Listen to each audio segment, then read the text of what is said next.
can advance. Anaheim, I want you guys to put your hands together for this Korean Zerg in the top right-hand side. It's Dark!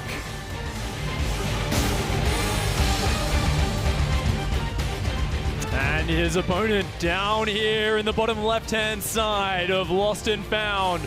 Representing NC Sports, the Finnish Zerg, he is Serral! These players playing in the biggest tournament of the year. Life-changing money abound, all the honor, all the privilege. And they're going to start this off a little bit basic, Pig, here. We're not going to get any early pools just yet. Nothing mixing up too crazy.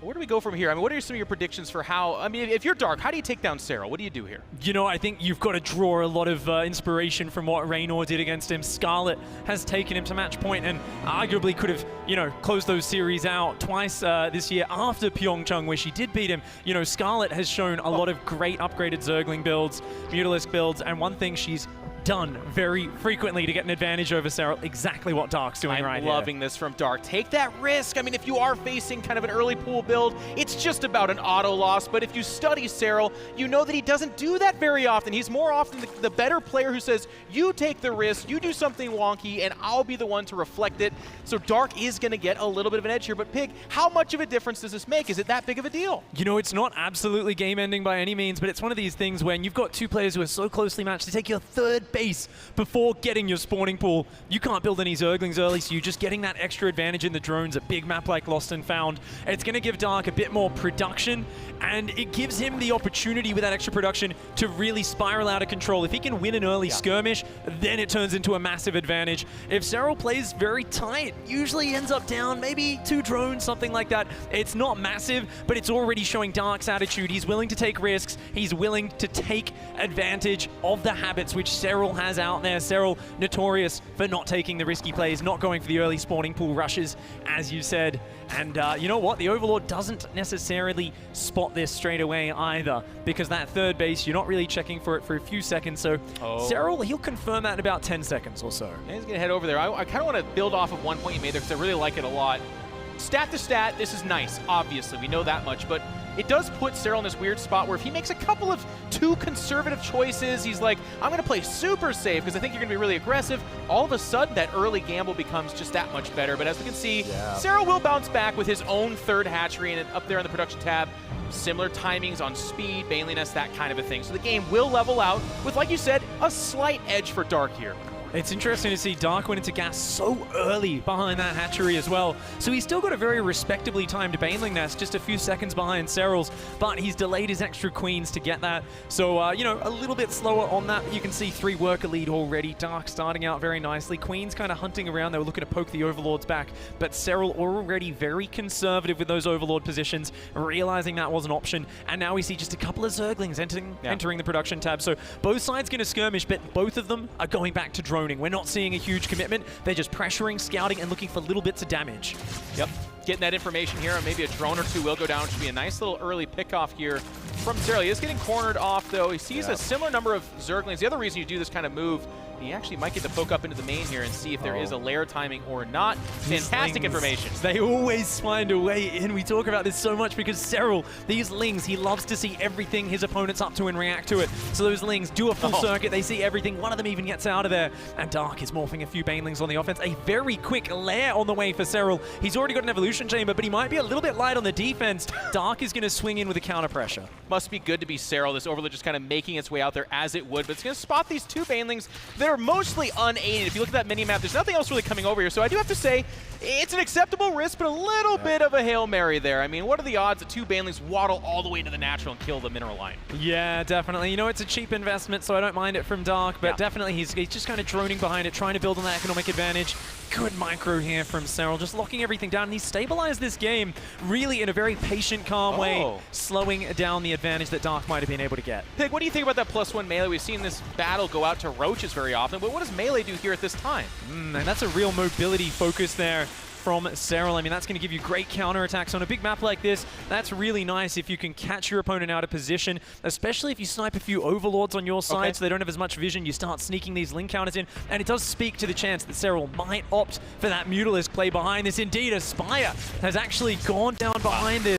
Serral continuing to scout. He sees that huge drone count on the third, and he knows Dark is going for the big macro game. He's not doing a rush. Dark is going into upgrades. He's teching up, and we're going to see Serral there going into Lings and Mutas, playing the more mobile, aggressive style. Dark's actually going to have more of a meaty army. It wants to fight front on, but it definitely does not have that same flexibility. And you can kind of see the denial of information happening here for Serral. He's just sending out these individual Zerglings, getting an idea of the saturation at the third, like Pig pointed out, but also seeing kind of the pathing of the Lings mid-map. There was a Baneling detonation at the third, but without the Ling follow-up, there wasn't any real damage in there. Oh, okay, that's a proxy spire from Dark. Now, the timing of this is a little bit weird, right? It's quite significantly behind that of Serral's. How big of a deal is that? It's such a weird scenario because it's so secret. Both players trying to hide what they're doing so far. Nice! Baneling from Dark shuts that down.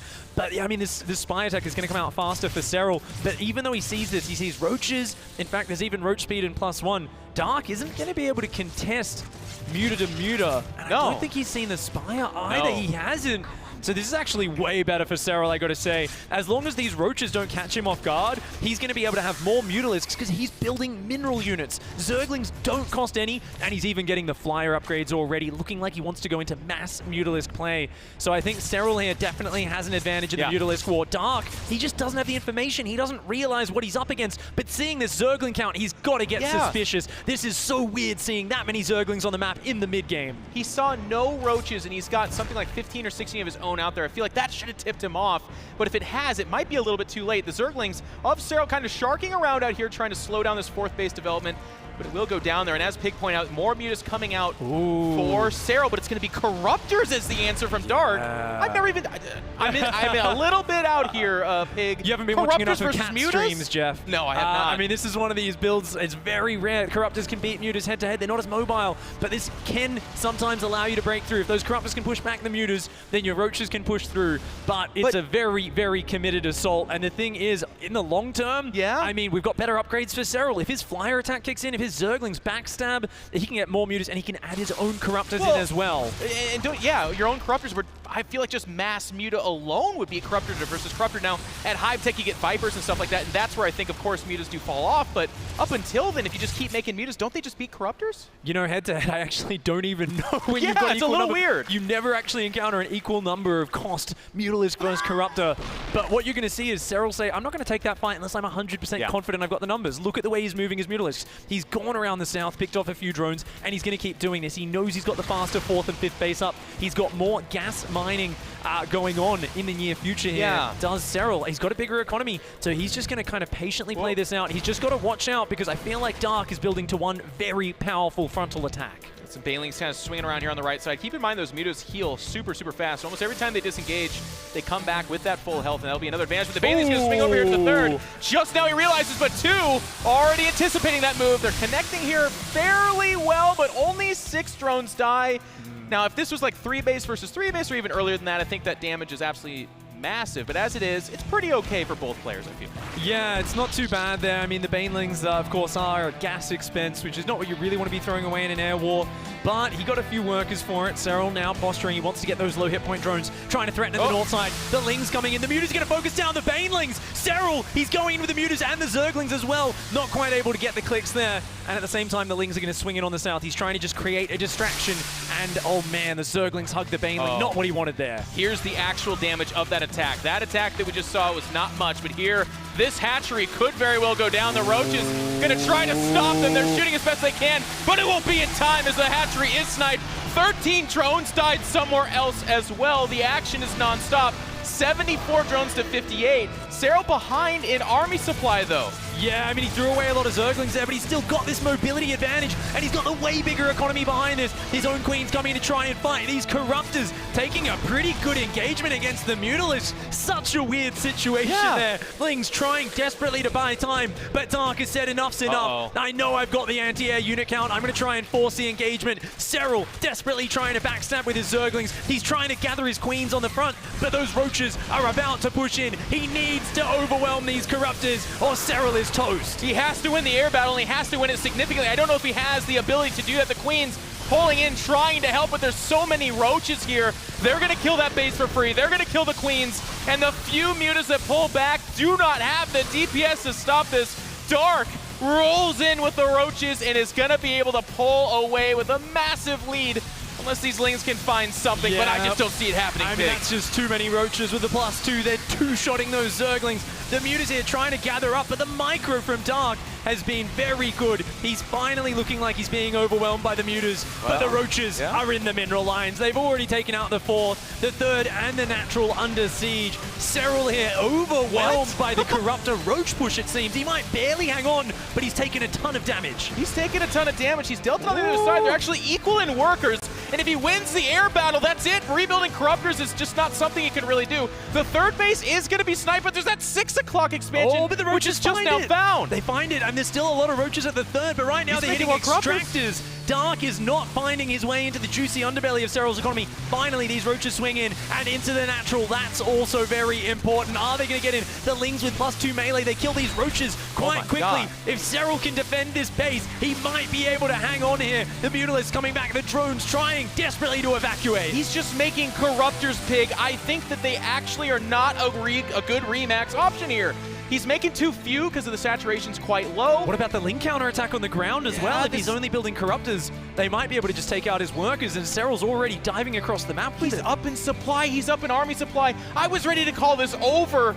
Serral was not. He held on. He's going to fight these Corruptors. The Spore Power is going to be the only thing that saves him for right now. Yeah, I don't know. This might be a little bit ambitious here from Serral. He's going to dive on it. He's starting to focus down those Corruptors. And that Spore Crawler actually looks like it did go down. It was already very heavily damaged. These Mutas continuing to just find the pickoffs. He wants to take out the Roaches. He knows if he can overwhelm on the ground, the Mutas can just evade. And that's what he did. The Roaches are gone. The Zerglings are in the work account. The Mutas say, we're out of here. We've done what we need to do. The Zerglings are into the worker line, and this game has turned on its head. Dark not able to break Serral with his push, and Serral clawing his way back into this game. He's up in army supply. He's up in worker supply. The first battle was the Corruptors making a tough equation, saying if you kill us, the Roaches will kill you. But in the second fight, it's the Lings reversing that role, and now the Mutas are actually winning this fight. The Corruptors have to fall back, and every time they do, it costs a pretty penny. 8 more Roaches coming out in that build tab. Yeah, these Lings coming in more as well. Lings, more Mutas, it's the right answer. It's just nice trades here for Serral here. These Lings do start to wash up a little bit, but another 2 workers went down in the midst. It's 46 workers for Serral. He's rebuilding one of his bases, so he's going to be going up to 4 bases available to mine from. Dark's trapped on 3. As long as he doesn't get overwhelmed in the air battle again, he should be okay. He turns around. He's going to chase down these Corruptors. They came out too far on the map. Dark overstepping there, and those Corruptors going down. The Mutalisks relentlessly hunting them off the map, and with it, Dark's air control is gone. And he's going to walk these Roaches across the map, but it's to their doom. They're going to get to a base and find out that it's well saturated. The Lings respond so quickly as well, and the Roaches, yes, they're good against the Lings, but in the time that they're killing the Lings, they're dying to the Mutas. You can see this everywhere he turns. There's something Serral, and he's saying, you have had your chance, but get out of here. And that's it. 1-0 for Serral in this best of 5. Holy Toledo. Wow. Taken to the edge in the first map of this best of 5 series, but he hangs on, and that's why he is a 4-time WCS champion. We've seen him so many times wriggle his way out of these unwinnable scenarios, but he stayed patient. He wore those Corruptors down, and suddenly the tides turned upside down. He managed to keep some economy up, and he just took control of that game. He lost the initial engagement. There was Roaches fighting Lings. There was Corruptors pushing the Mutas back, and he turns it around from there.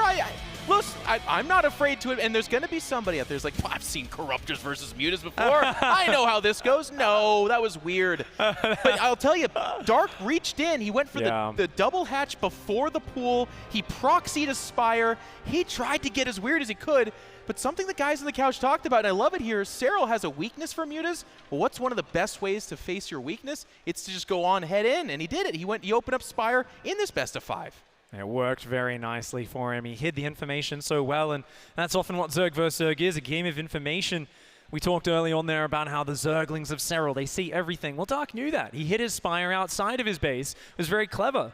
but it didn't match up well in terms of if he wanted to go into his own Mutalisk, it wasn't going to work. He, of course, had that contingency plan with the Corruptor push, wasn't quite able to overwhelm him, but very cool to see this upgraded melee style, these Mutas, this style which has been so popular in the European scene, and Serral didn't use for a long time, but finally he's picking it up and he's showing he can play it very, very well. And one final point on that pick, something you talked a lot about too, is like if he just goes Mutas with a Dark, then he's just behind. He invested in Roaches, no way he just has Mutas. So he does the right call, but still it wasn't enough. Well, anyways, guys, we're here at game number 2 on Cerulean Falls. In the lower left-hand side, trailing 0-1 from Korea, it's Dark.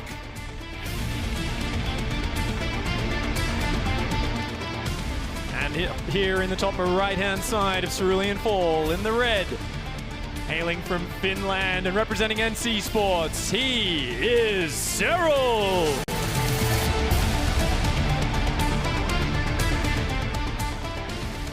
Absolutely stunning day here. We've had a lot of kind of return to normalcy, right? But we've also had some upsets, starting with Maru dropping 0-3 to SOS.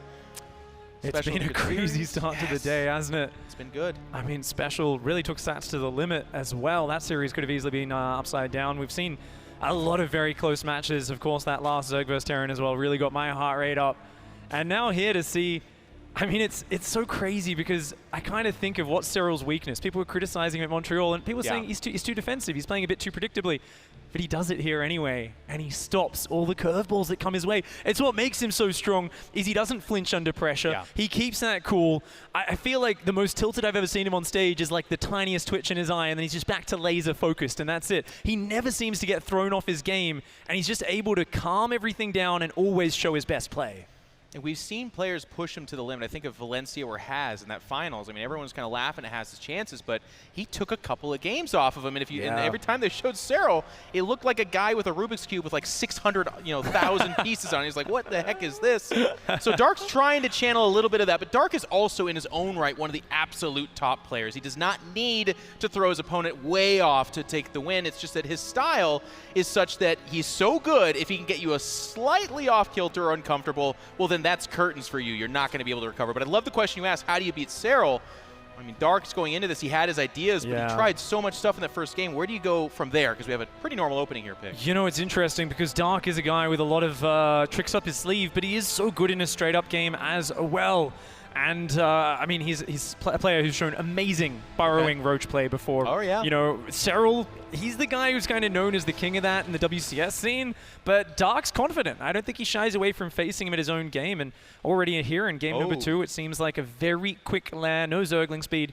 So no doubt going to be going for most likely some very quick roaches. Of course, a few tricky builds where you fake roaches and you go Spire or you go Nidus Worm off this are possible as well. We don't see an evolution chamber yet for Dark, and he's hunting this Overlord. You can see he wants to push Serral's vision away. He doesn't want to give any free information, and this is interesting. Keeping an eye on that production tab, of course, to see what Dark goes for. The evolution chamber and the Roach Warren do go down, and there's definitely a big opportunity here for Dark to hit a very strong roach attack. He can always just take a delayed third with this, but he's going to try and slow down Serral's flow of information. The wall off at the front going to be the only thing Serral gets to see. So later on, we're going to see Serral poking up and down here with his Zerglings and seeing if the Evo chambers are upgrading or not.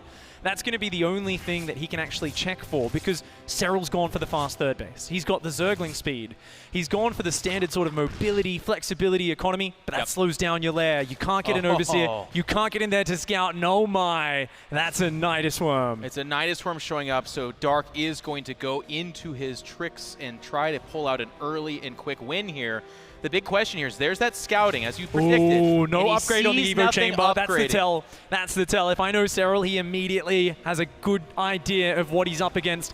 We're going to keep an eye on that production tab. I think he's just going to be building Overlords and then Roaches. Oh, more drones do enter the production tab. He might not have realized. And already this is such a fast Nidus Worm in control. It's already launching out front of the base. He's barely even got any Roaches on the map, but he wants to get Serral hard and fast in this game. He is making Roaches just now. We saw that on the the production tab just before we went out of vision now. This Nidus is poking out a little bit outside, right? It's not inside the base, so it's a close and quick attack. Here come the Queens and the Roaches. Oh, he's already going to start taking down these units. Lots of transfuses banked up on those Queens. He's going to push in. The Roach Warren's exposed. Will he go for it? No, he's going to dive in deep. He wants to get on top of these defenses early on. The Zergling's going to try and focus down the Nidus Worm. It's going to fall. It does fall. The drone's going to try to block up some space here. The Queens and Roaches of Serral's come out. They're on top of this small force. And a lot of drones are dying, but there was a pretty significant worker lead for Serral, so he's going to push this back. The Queens are trapped. The Roaches are getting the damage in, and that attack is pushed back. What the? I don't even know how. How does he do it? The Lings took out the Nidus Worm. They wrapped around from behind. Dark tried to pull back down that ramp, and Roaches spawned around his entire army. Serral shuts it down, keeps the worker count even with a massive army lead. Serral surviving it, seemingly completely unawares until the last moment that it was coming, but he is just so good under the fire. He never seems to get shaken, and only now to Dark's upgrade start, but he's going for the Spire. Dark continuing this tricky line of play. He wants to keep surprising Serral. And I have my doubts about that Spire. If that shows up as your plan A strategy, yes, you can catch a Zerg with few Queens or no Spore Crawlers or good map control by killing a bunch of Overlords. But at this stage, Serral's going to have that worker lead. He has that third base. He's going to push on beyond that. And every time he scouts it, there's no third for Dark, the options get more limited. It could just be like less Roaches or, I guess, Mutas. But in either case, Serral has all the options in front of him, and it's Dark that's scrambling for an answer right now. And this is just trademark Serral, isn't it? From that position, he says, you know what, let's just get information. There's an Overseer on the way. He's got Overlord speed as well. And what's he done? He's built drones, he's building Roaches. He's kind of saying, build some economy, build some army, defend. I know I'm ahead. You invested in a Nidus Worm that fast. I know you had next to no economy behind that. So Serral's here with this very safe economic lead. You know, he's up about 20 army supply. He's up a couple of workers. And the Speed Overseer comes in and says, oh, a Spire. Okay. 3 Queens were already on the way. Serral was so prepared for this. I think he might just have Dark's number. And he has Overlord speed already, too, so the bad news gets worse for Dark. Like, sometimes the 5 or 6 Mutas can kill 5 or 6 Overlords, and that's nice enough, right? As you establish your third, but in this case, he won't get that. And as you point out, just now the Spore Crawler's coming up, more Queens queued up. It could be his own Nidus Worm if he wanted to. He could just walk them across, or he could throw down a Hydra Den, depending on where he wants to go from here. But when you make Mutas at this point, you're not looking to mass Mutas to win the game with that kind of army. You were hoping to get some map control, do some damage. He's not going to get that. Yeah, it's almost like that momentum play, right? Where you often swap back into Roaches, and you kind of catch them with a Roach attack as they're building the anti-air still. This time, the Mutalists get an Overseer snipe, and that's about it. Serral is even going to sneak another Overseer down the right flank of the map. He knows scouting what the follow-up is how he's going to ensure victory in this game. He's built his anti-air. His squad of Queens will be rotating around following these Mutalisks. They're going to manage to grab a two worker kills there before they do get thrown away. Not bad, but definitely nothing hugely impactful. The Overseer coming in sees the drones coming out, and Serral immediately will know, okay, you're building economy, I can build economy too. He's got double upgrades. He's got a Hydra Den, drones filling up the production tab. Serral is very happy to just defend and work his way towards a 4th base. It's not, I mean, obviously it's very good for Serral, but I do want to point out, Dark, this move is nice for him. Even though he's not snagging some huge amounts of drones or Overlords, just the stack defenses, just the pullback from Serral, just the extra Queens is allowing him to catch up in workers. He's caught up in army. So Dark has stabilized. And it's going to get to that stage of the game where you talked about maybe we'll see some tunneling claws or a lurker den coming out from Serral. But the game is going to advance, whereas before this, it was looking very bleak for Dark. So a nice move from him. Absolutely. Both sides working their way up. For now, Dark is very focused on the Roach Ravager. He's also got double upgrades and an upgrade lead, which is very nice there for Dark. Might be able to pick some fights while he's still got that upgrade edge. Of course, can lead to some very nice, efficient trades. However, when the lurkers hit the field, that is where Serral gets into his own. He even said in an interview about his Zerg vs. Zerg matches, he said, look, these Korean Zergs, they try to take you down in the mid-game. The only one is Rogue that'll play me in late game. He says, if I get to about 10 lurkers, I don't think I'll ever lose to anyone except maybe Rogue. So he is just aiming for that later stage. He knows he can just defend with lurkers, work his way down, build up his economy, and eke out advantages over time. So he is happy to sit in this defensive stance. And as we see Dark still focused on Roaches, I imagine he's going to be making a lot of Ravagers and trying to come in and use his aggressive positioning, drop biles on any individual lurkers, and really try to catch Serral out of position using the Roach count advantage. We don't have to go that far back. It was Serral versus Well, it was in his last WCS finals where he was able to claw back in with those lurkers. Oh, the same map, right? Yes. Rainer, an young guy. Insane comeback in that second last map, I think it was in that series. So you give it to him an equal or a head status. That's going to be really, really tough. But it's going to be Ravagers and Roaches coming out for Dark. We have not seen Telling Claws just yet, but that lurker upgrade is clicking in here for Serral. It's all about the positioning now, isn't it? Now, those mutas are so important because they've denied Serral's vision. His overlords have all been cleaned up off the map, so these Roaches and Ravagers are able to move forward. And the thing is, Serral doesn't see them, so they might even be able to get in on a hatch snipe. Oh, good lurker spread already out here. There's no overseers with this army right now, which is a bit of a mistake. The lurker's in position, going to push that back, and now Serral knows what he's up against. You see that Ravager count? You know your opponent is trying to catch you out of position. Serral actually going to go for a very ballsy maneuver, going to send his Roaches diving across the map, but he's been spotted, and I think that is a good choice to pull back. That would have been a bit crazy if he kept on going there. What a top-notch ZvZ we're seeing here, because in any other situation, those maybe get to the other side of the map and just end the game kind of outright with the damage they do. But here, Dark already anticipated that move. Now, the slight mistake of not having the Overseer will be corrected here as it does float towards forward. Lurkers are on the right-hand side, but not too many in the middle. There we go. One does burrow in the back on the natural ramp. Another one on the ramp to the third. The concave, the angle. You can see that huge arc of Zerg. Serral not shying away from this fight. Both players dodging the corrosive vials. Dark gonna have to pull back. He's got to preserve these Ravagers. There is valuable unit. He's got 28 more Roaches, but actually Serral kind of chasing him right now. These lurkers coming in, trying to come in on the right-hand side flank. Serral eating a couple of corrosive vials. He wants to keep pushing across the map. He knows he's got an advantage, but for now he realizes he's got to consolidate, wait for a few more lurkers, max out once again. Burrows on the way, more and more lurkers as well as the Hive. Meanwhile, Dark is just stuck on mass Roach Ravager. He's got to make it happen with this style of army because there's nothing else coming out for him. And his own Hydra Dent is about to finish, so he's going to head in this direction. But as Pig pointed out, at least for the time being here, it is just going to be this kind of inferior composition. And if he can out-control Serral, sure, it can be really effective, but that's such a tall order. It's so hard to catch Serral making that mistake. Here he is going to splinter off part of that army, and this time it does get found mid-map. I think that's an Overseer or maybe an Overlord. It does get spotted. Good scouting there. But the positioning. Yeah, this is something where, I mean, if he can come back and surround that, that's nice. But look, Serral immediately realizes the army's retreated, and his army's moving through the center, catches Dark on the retreat, and he starts to engage those Ravagers. Serral realizes if he can get these units into the drone line, he's going to get a nice advantage. Fights going on in 2 locations at once, and Serral there, his lurkers starting to stack up the damage. There's no detection. Dark has to disengage. He's going to disengage. We're going to have this fight kind of in the middle map as well. Dark is amassing some economy here for himself, so he's not falling that far behind. He's trying to fight here against this composition of Serral, and I'll tell you what, the maneuvering of the army of Serral could have been, again, game-ending, but he's still kind of catching up with him. He's doing a great job, is Dark. Yeah, these lurkers here creating problems, but Dark with some nice maneuvers catches a few of them. The lurker's speed has started upgrading, but it's only just started. It's not there yet. And remember, Serral has the more fragile composition. Yeah, Hydra's lurker's very good when you're all set up, but the moment you get caught unburrowed, the Roaches and Ravagers have more raw power than you. So Serral's got to be very careful with his positioning, and you can see here, Dark split his army into 2 sides. He's going down the right and the left at the same time. He wants to find an angle on this base. Serral, though, so prepared. Both these players have split up their armies and are looking for the favorable fight. They're challenging each other. This Overseer shadow boxing this army, though, moving up the middle of the map, is not going to allow Dark to sneak up into a superior position. He's going to try to throw some corrosive vials on top of these lurkers. Serral doing a good job of avoiding that damage and just trying to keep him off this as the upgrades finish. The lurker den's on the way, as well as the Hive here for Dark. Dark is trying to catch up in that tech, but Serral has already almost got the adaptive talons, and there we go, it's kicked in. The lurkers are now basically on stim packs. Serral can move those around so quickly. He can dodge corrosive vial, and this means he can potentially force an aggressive fight on Dark side of the map. For now, a small Roach counterattack, just looking for a couple of worker kills. They are going to hit the 3rd and 4th at the same time, using Burrow there to be as annoying as possible.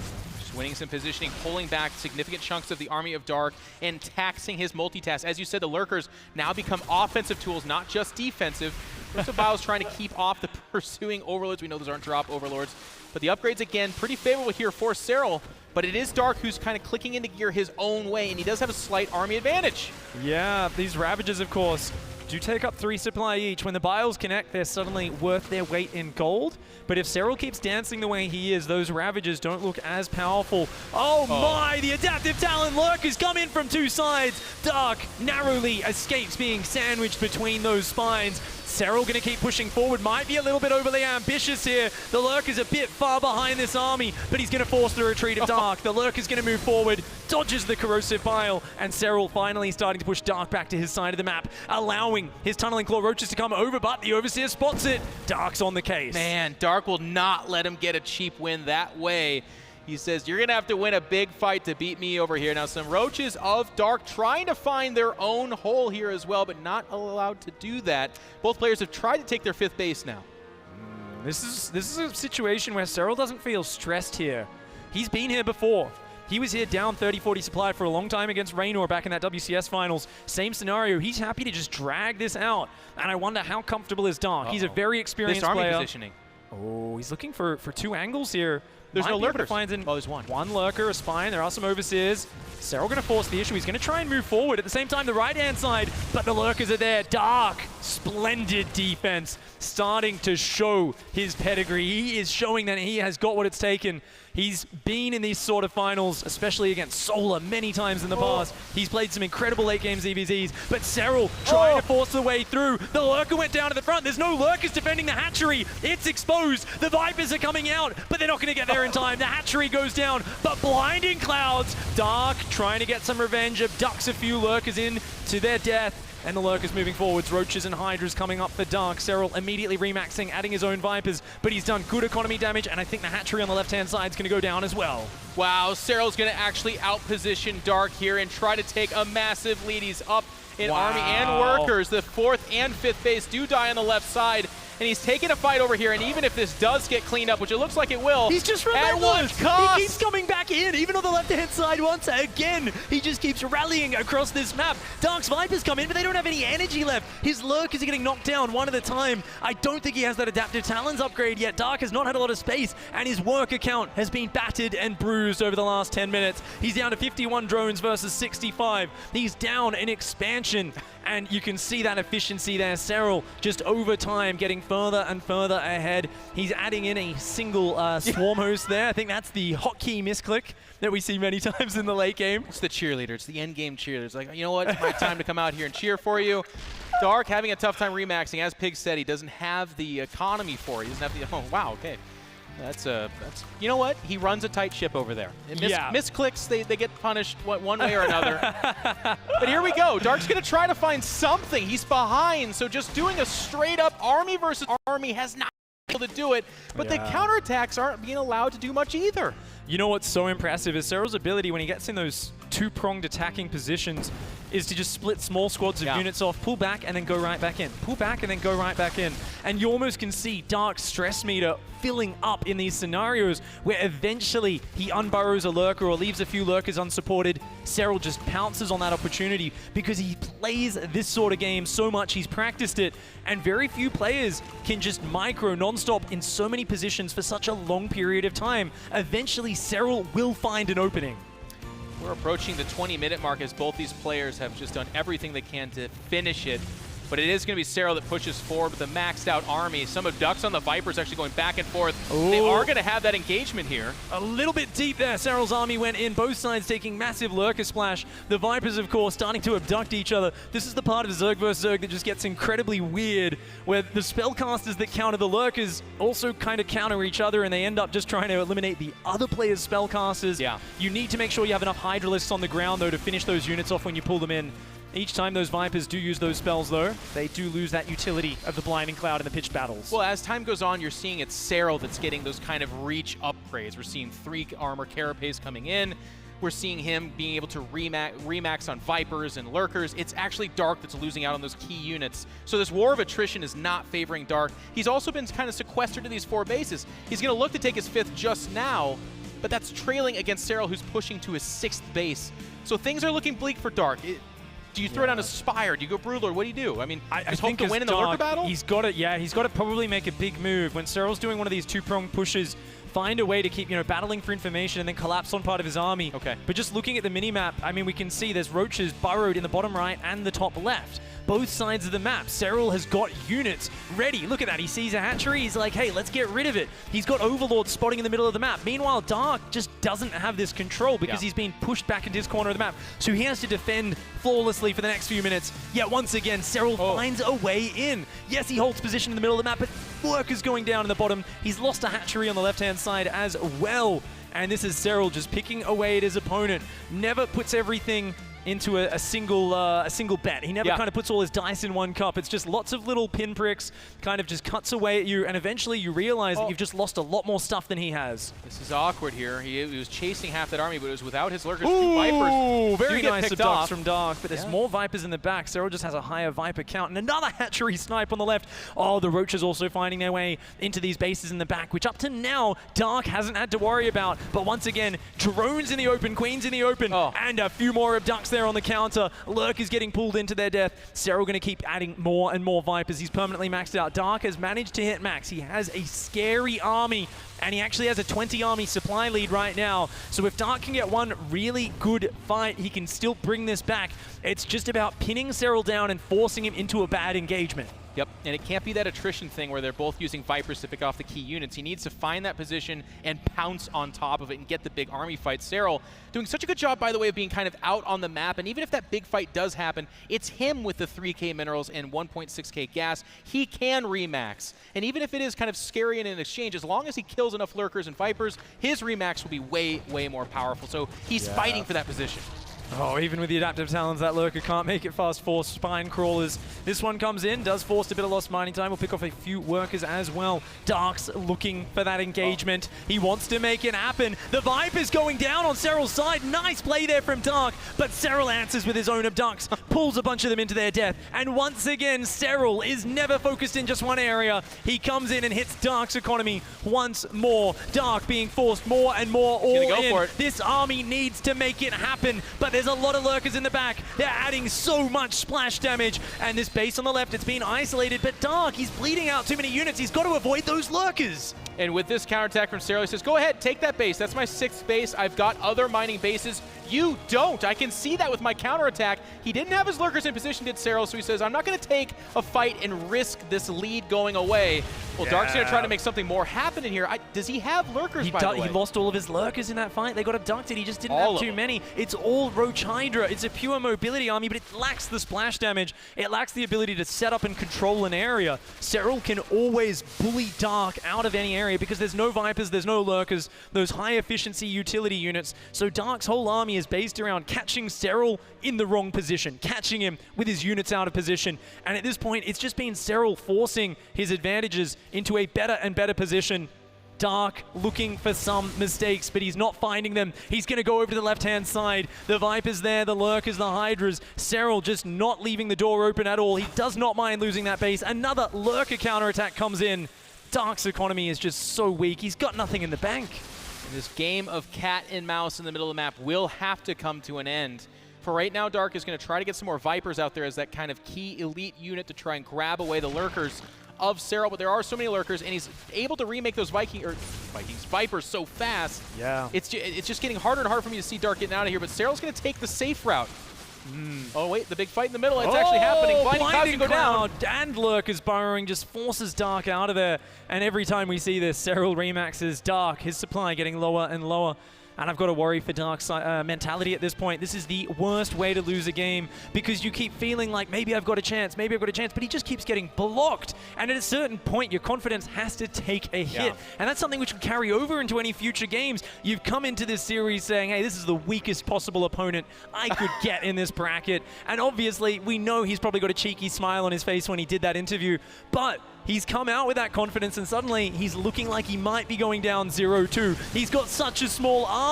There's just so much stuff from Serral. Catches half the army coming down in the retreat. That goes down on the left-hand side as well. The armies trade out, which is, of course, good for Serral because he's got the money to replace them. Serral's got a 100 army supply. He's had enough. He's pushing forward. The Lurkers are burrowing. Blinding Cloud's coming out, but it's just not going to be enough. The army of Serral is marching forward, and he's going to push on and get the GG out of Dark 2-0. For the Finnish player, Serral. Wow. Dark might have an impressive win rate versus non-Korean players, but you've got to take into account that this is Serral. He's not just anybody else. There's a reason he won 4 WCS championships. There's a reason he won the GSL vs. the World Tournament, and there's a reason we keep harping on about his abilities. It's because he is the best defensive player in the world right now. In these matchups, he just sits there and blocks over time, building those advantages. It's masterful to watch. In a game like that, it's not a quick win, it's just slowly draining his opponent of all energy, and that's so hard to recover from. Dark needs to win 3 games in a row to recover. And I'll tell you what, you talked about mentality in that last game. I can't help but to think about that as well, because it's not like Dark played a bad game. I'm not going to sit up here and say that he threw it away or he took some really huge, weird risk. The Nidus attack is so scary. If it's not properly scouted, it can just outright win the game. One more drone cycle, and Serral's completely out of this game. The follow-up, we were kind of questioning that as well, but it ended up being a brilliant response that got him on equal footing.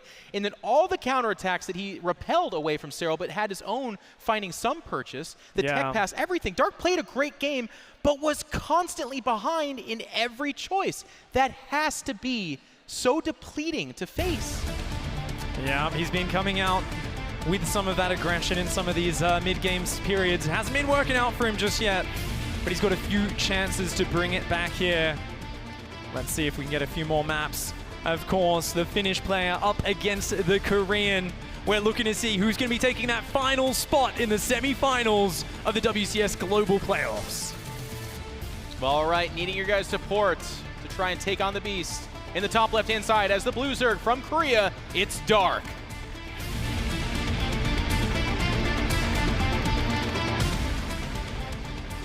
Down here in the bottom right-hand side of Acid Plant, showing his trademark dominance no matter his opponents. In the red, give it up for Serral!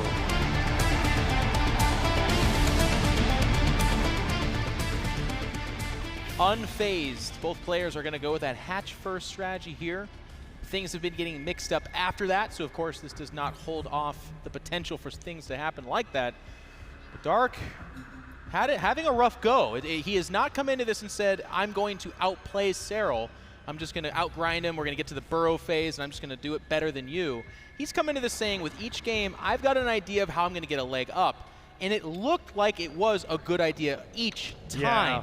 But Serral, with this defense, and I think back to that Muta Ling versus Roach Corruptor, for Pete's sakes, I was ready to say that's over. It wasn't. The Nidus attack, you were talking about more drones were coming out than I think we were both comfortable with, but he just finds a way, does Serral. It's the way Zerg's meant to be played as well, right? It's this defensive, reflexive race that reacts to the opponents, and we see it so many times where he's teetering on the brink, and he looks like he's about to crumble, and these last reserves kind of come out of the hatcheries, they come out of the production, they surround the opponent's push, and he hangs on by a fingernail and turns the entire game upside down, and that's always in the midst of him backstabbing with Zerglings. He's counter-attacking, he's looking to pull his opponent back, because he is a player who will just pick away at you over time. And so a lot of the time we see not just Zerg players, but Protoss players, Terran players, forced to hit this sort of sharp timing attack. They say, look, it's got to be one brutal knockout blow, because over time he's going to wear me down. But we see Serral with this ability to just barely hang on against it so many times. And that, of course, is why he's up 2-0 here against Dark, defending the Roach Corruptor, defending the Nidus Worm. And now here on Acid Plant, it's a big map. Both players opening up rather standard. It seems like Dark is done with the tricks for now. He's just going to say, let's get Zergling speed, let's get the fast third. I'm going to play a straight up game. I'm done with trying these silly shenanigans. Let's just go straight up for now. And I will say the positioning of that hatchery for Serral is the one that we're kind of all obligated contractually to mention. Means it's a more aggressive hatchery, right? It's a little bit further out there. You knock down those rocks and you're already mid-map. But we do have a faster Baneling Nest, by the way, for Dark. Is this so fast that it's telegraphing something here, or is it an okay time? Yeah, I'd say this is pretty stock standard, which is almost rare when players play against Serral, because they want to take edges and get things later so they can squeeze out a few more workers. They want to go straight up to Roaches or upgrades, but both sides going into some Zerglings, and indeed it's Serral going for the late Baneling Nest this time. But because he's invested in a full 20 Zerglings, he's going to be trying to keep the fighting on Dark side of the map. He says, doesn't matter if you've got Banelings, as long as I'm on your side of the map, I don't have to defend my workers, I can just avoid you, run circles, keep scouting, pressuring. So Serral wants to put that pressure on. And of course, we're going to have to keep our eye on the production tab. We are expecting drones behind it, We'll have to see. Both players going to clash in the middle of the map soon. These Zerglings going to catch one of these Banelings, but I think it will finish. Ooh, just barely does take that down. Serral coming in here. Yep, he's got, of course, that good micro. The Lings on the left escape. The Lings going to the right-hand side.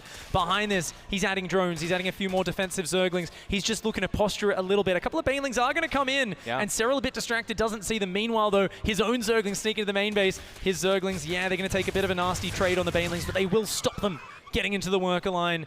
And at the end of all this, I think Dark's done a pretty good job with the micro, but Serral still maintains position on the map, and that gives him a lot of freedom. We see his drone count climbing up.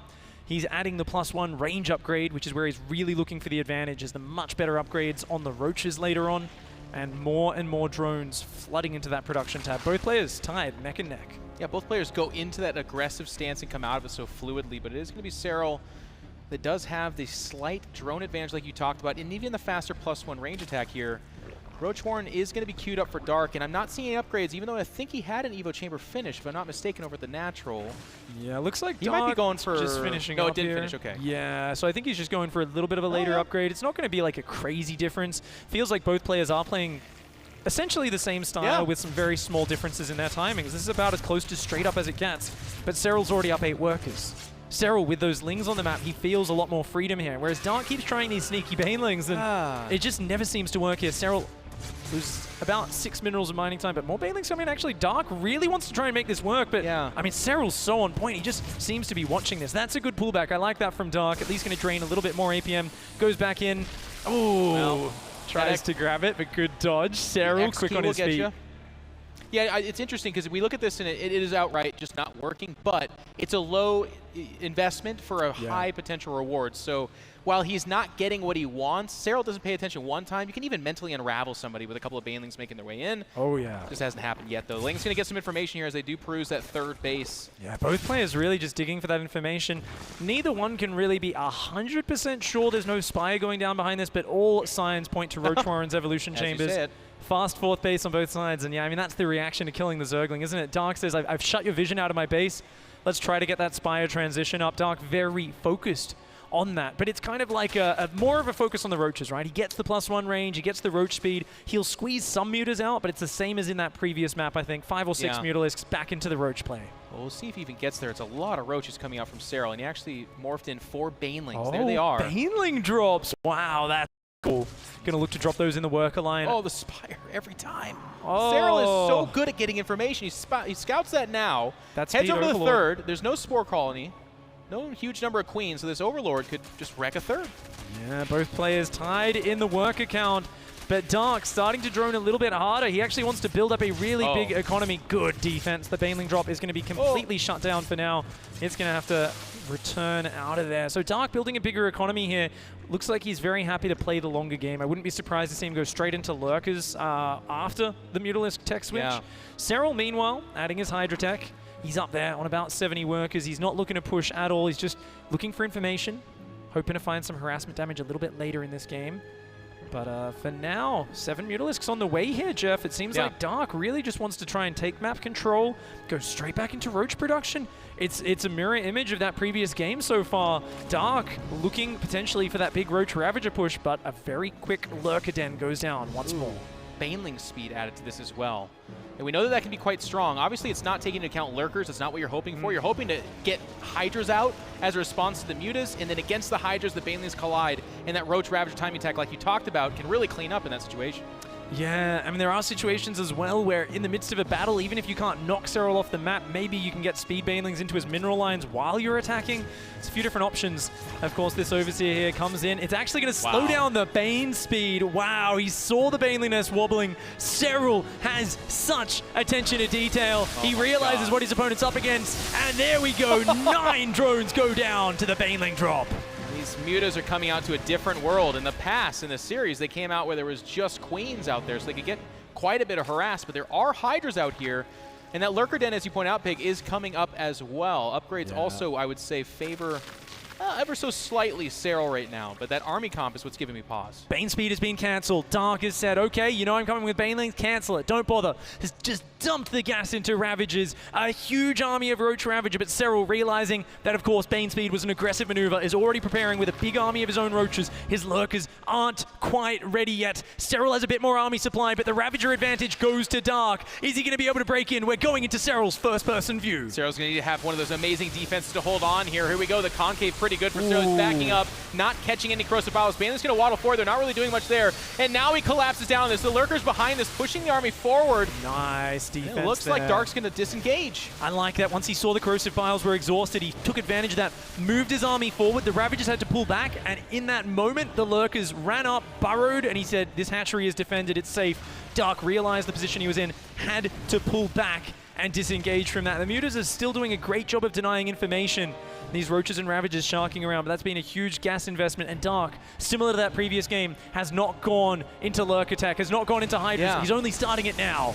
And I feel like that's just such a disadvantage for him. He tried the Mutas. It didn't really work out. He was going to go for Baneling speed, had to cancel that, as you point out, and now he's finding himself once again chasing the tech of Lurker here from Serral, who defends the fourth and is now counterattacking. Those Roaches just going to dive over there. Dark quickly running home, realizing, oh my, I've got to get back there and defend. His Ravagers trying to stop the push on the front, but the Ravagers have been caught. The Roaches and Lurkers jumped on those expensive tech units. Those Ravagers are very fragile when they don't have Roaches in front of them. Serral using the distraction in the main base, splitting his attention. Dark, unable to defend the front. He's too busy chasing the Roaches in his main base. The Lurkers are getting sieged up in between his three bases. Serral with a masterful push here. Dodges a few corrosive piles. The Roaches reinforcing in here, continuing. More Roaches in the main, still doing big damage. He's going to fall back to these Lurkers and take that position, which severs off the natural and the third. And that's a critical spot. If he gets on top of that base, that's a whole base down. That's basically equal in economy for the two players. But Dark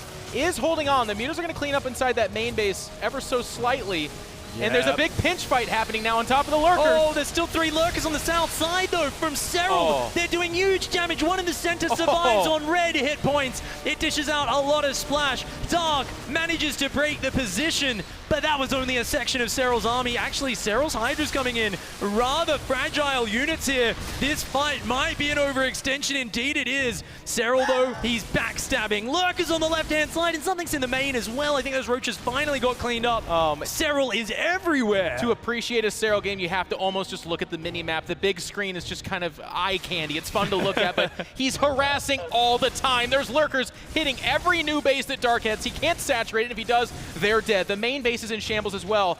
And now Serral's going to push forward. He's got a massive army supply advantage. He's got a worker supply advantage. The Overseers are out of position. Tunneling Claw Roaches sneaking in the left at the same time. This is almost just a distraction. He just wants to set up a position here, try to keep Dark occupied while his Lurkers and Roaches tunnel into the bases and do even more damage. Great corrosive piles. Dark here hanging on as well as he can. He is one of the best defensive scrappy players, but Serral is just hitting him in too many areas. Dark cannot keep up. He doesn't have the tools that he needs. Well, I'll tell you what, Serral's putting on a showcase right now. He's attacking the natural, winning that fight. Over here on the right side, it's becoming more and more favorable for Serral, who is reinforcing over here as well. It is just Hydras and Roaches coming out, seeking a few cheeky drones. The Lurkers, excuse me, will meet their maker there on the left side, but this is the result of that. GG, Serral completes the sweep, and he's going to the top four after defeating Dark 3-0.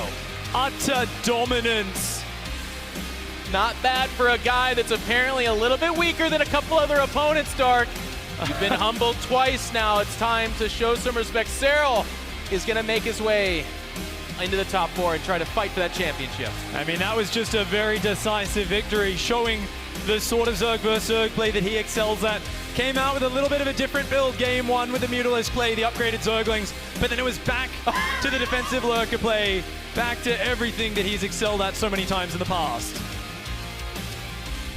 Both players. An amazing series. I know it's a 3-0 in the books, and I know we give Dark a hard time for being such an awesome character, but he put on a show as well. He put an absolute battle. Nicely done by Dark. And now over to looks Smix. Incredible, and that is amazing. Let's hear from the man himself down there on the stage with Smix. Thank you very much, guys. Congratulations, Serral. You've had a near perfect year. 4 WCS titles, of course, GSL versus the world as well. But the one stage in which you haven't made it all the way yet is the BlizzCon stage here in Anaheim. And for the first time in your career, you've made it to the top 4 here as well. So what does this moment mean for you? First grade. The series was very exhausting, like normally. And I was sweating so much. Such a close games, and Dark played very well, but luckily I managed to pull it off in the end. Close indeed. I know it was a 3-0, but there were definitely so many moments, especially in game 1, where it felt like Dark was just an inch away from closing out the win, but somehow in just true Serral fashion, you came back and won. So how were you able to do that? Well, I felt like I was in a very good spot in the first game, but the Corruptors kind of got me off guard.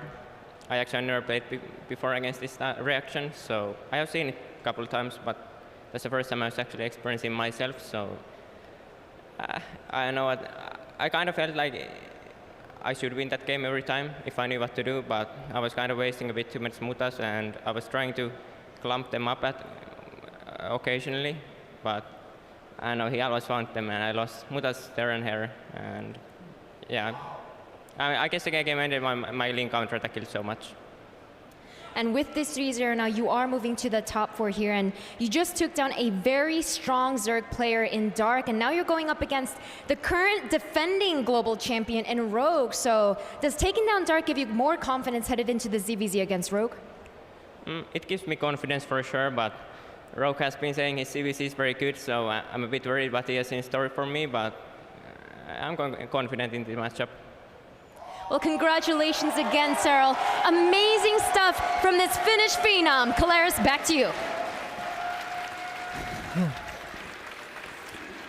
2 words in the end, 2 words epitomize that series, and it was simply outstanding. Serral able to march on into the round of 4 after the 3-0 victory. Joining me, Artosis, Rotterdam, and Todd.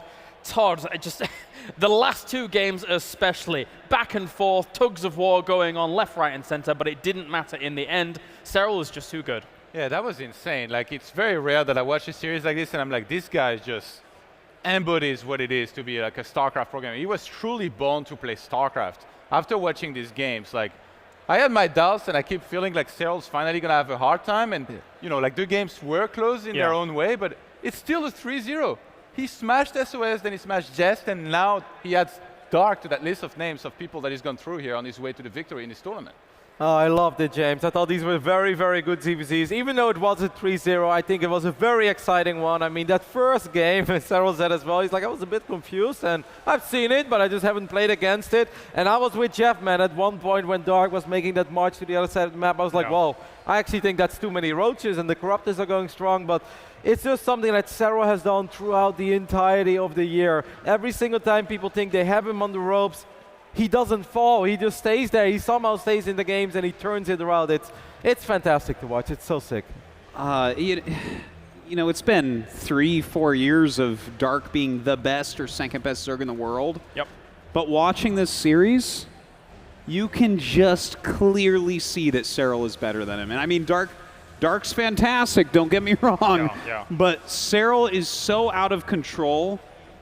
Like this, the hope of actually having a non-Korean player be the best in the world for the first time in 20 years is so close, and it's feeling so real right now. It's so alive, Rotterdam. Something we often talk about is it's kind of boring, right, to describe Serral. We're like, what makes Serral so good? And we always say, well, he's complete, and that's very boring. But if you look at all these games, if you look at the scenarios that his opponents put him in, he really is a complete player. There's no other way to put it. He's not a gimmicky Zerg. He's not weird. He doesn't only shine in a certain phase in the game. Can he lose? Of course he can lose, and he's only a human. He is going to lose. But his skill level, like across the board, if he has a peak chart, it's peaking everywhere. That's just how freaking good he is. I mean, that's kind of what it showed in Game 2, I think, especially, Todd, was there is that tug of war back and forth in the middle of the map, but meanwhile, Serral is splitting off some roaches here, splitting them off there, just to harass wherever and I mean, even going back to the Nidus defense, like I was looking at that Nidus thinking he was going to take so much damage, maybe even that it was even going to be game-ending. He gets the full wrap around and makes it look like it was the worst idea ever to try this Nidus. I was so amazed. And then after that, like you said, like he was all over the place, perfect with the lurkers, siege multiple positions at once. This is Dark we're talking about. This is like one of the absolute best guys in the world. And Serral just 3-0'd him. I mean, two of the big names coming into this bracket, obviously. Maro on one side, Serral on the other. Unfortunately for a lot of people out there, Maro kind of disappointed there. However, Serral has certainly not. He just, I mean, he keeps adding to this ridiculous repertoire. Like, he's done everything, and he continues to do everything. He has not lost a game yet at the Global Finals.